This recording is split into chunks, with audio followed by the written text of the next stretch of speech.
Well, good morning, kids. Pastor Al here. Thanks for joining me again this morning. We talk a lot about dogs. The dogs are cool because they're things that dogs do, which they're really, really good at, better at than we are, I think. And one of the things dogs really do good is digging. If you're an owner of a dog that digs, that's not always a good thing. But just to get us started, I thought I'd show you what happens when you underestimate a dog's ability to dig and think you can just mess around with that dog. Gracias.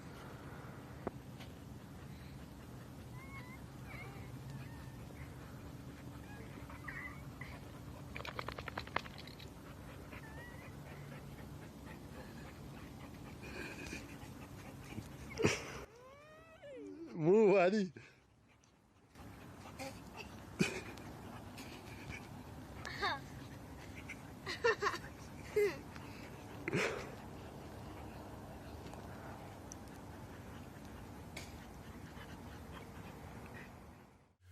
So who won that little battle, huh? Not much of a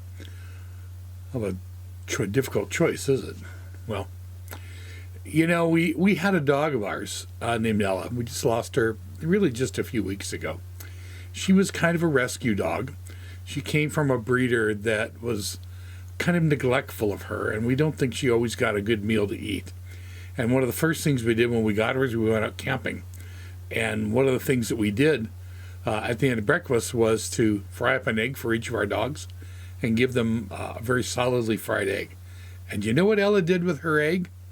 She took it, she immediately dug a hole right in the ground in front of us, and then she buried it. Frankly, a fried egg covered in dirt didn't sound terribly attractive to me. Let me show you how good dogs are at this, because this is something a lot of dogs do. They get something valuable, they want to protect it, and how do they do it? They bury it. Oh, by the way, I speeded this up a little bit.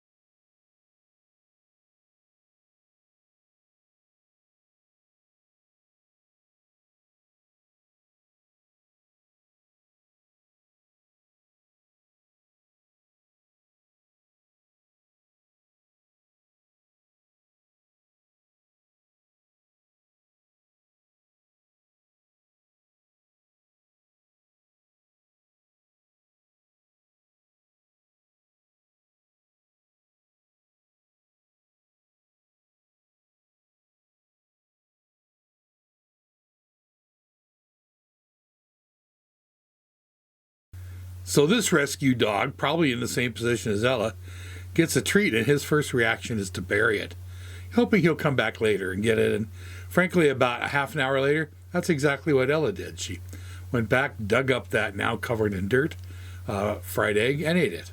Looked really gross to me, but she seemed to enjoy it. Now, I'm telling you this story because Jesus tells a story that's kind of like that. A long time ago, people didn't have banks. You had a lot of money and you wanted to protect it. You might go out and bury it in a field just so no one would find it or be able to take it from you. And, well, if you forgot about it or never got back to that field and somebody else was digging in that field, they might find the treasure that you had buried.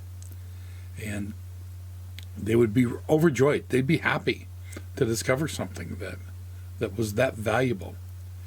And then Jesus goes on to say that, well, finding the love of God for you is kind of like that.